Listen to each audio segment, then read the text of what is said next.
más o menos Jorge les dio una perspectiva de lo que es el dominio público, de la importancia.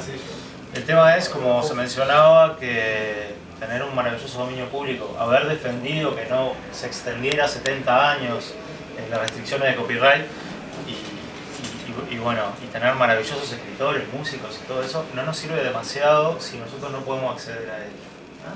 Entonces, el mecanismo para acceder al dominio público, o sea, hay varios mecanismos. Uno podría ir a la biblioteca, podría conseguir un libro, pero eso tiene un montón de limitaciones, de tener que trasladarse a un lugar, de cantidad de volúmenes que están indisponibles o volúmenes que son únicos, no se pueden prestar, no se pueden acceder masivamente. Entonces, para eso es que hablamos de digitalización. Digitalización es agarrar cualquier medio físico,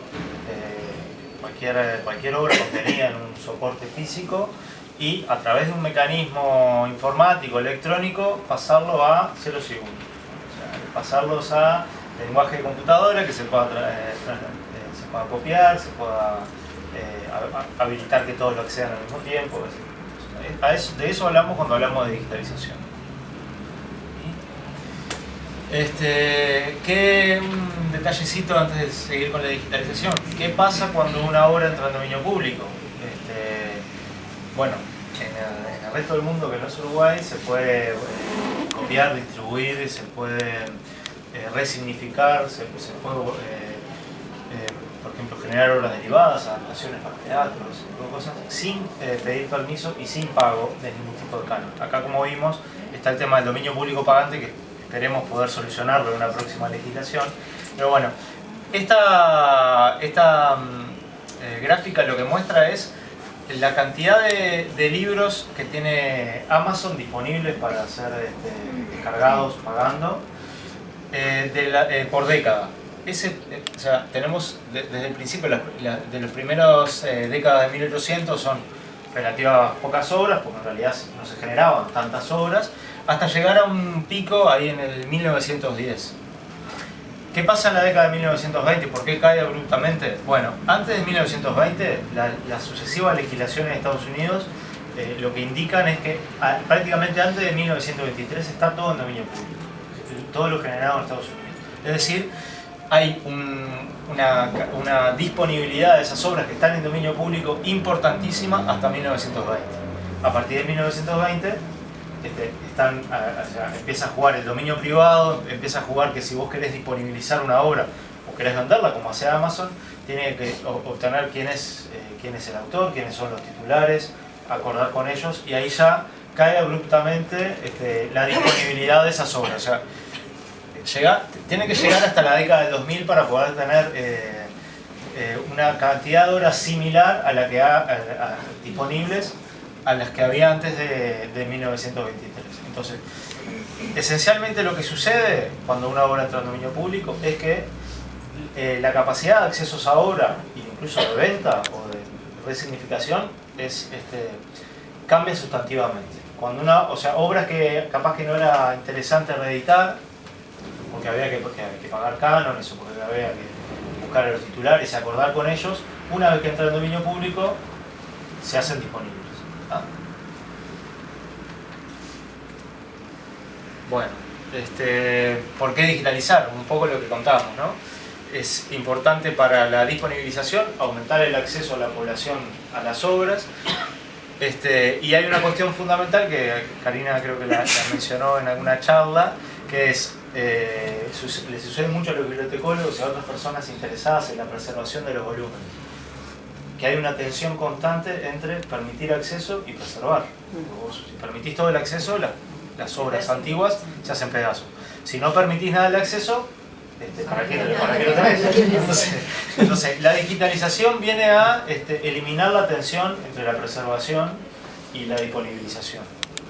Después tenemos una cantidad de beneficios asociados a lo digital, además de que se puede copiar por costo cero.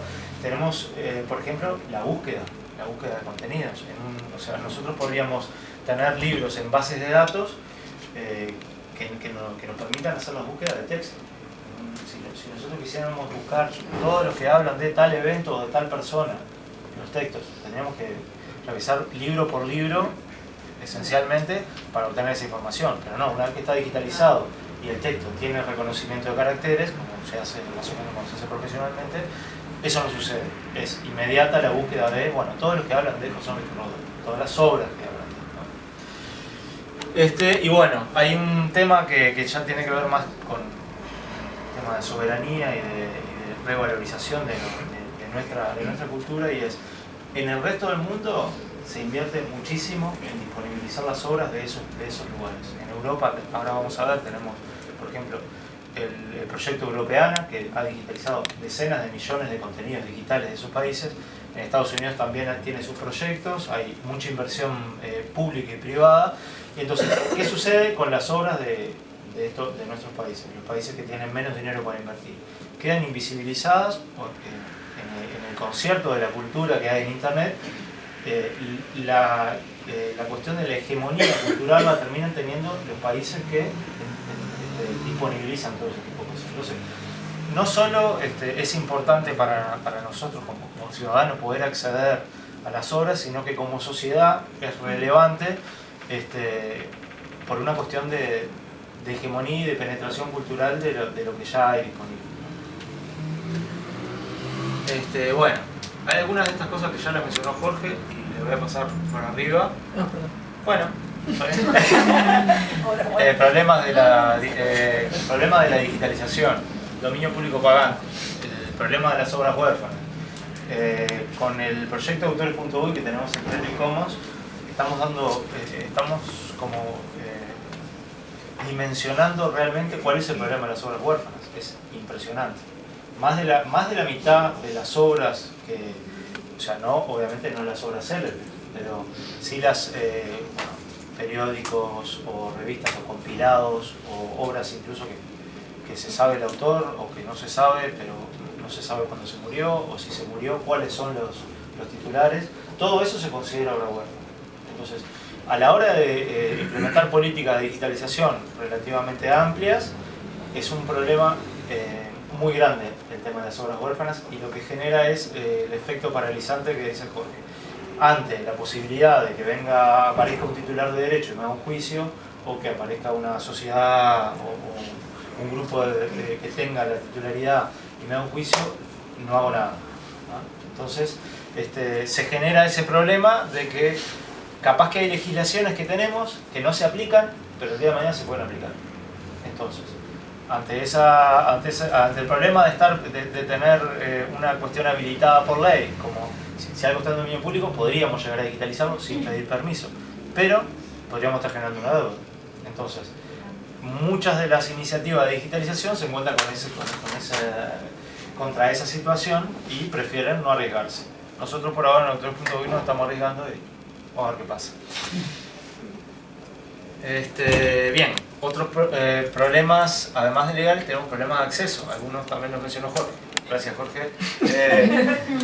Bueno, como fraude, las instituciones que tienen la posesión de las obras y eligen no permitir el acceso o no digitalizar ellos mismos o disponibilizar.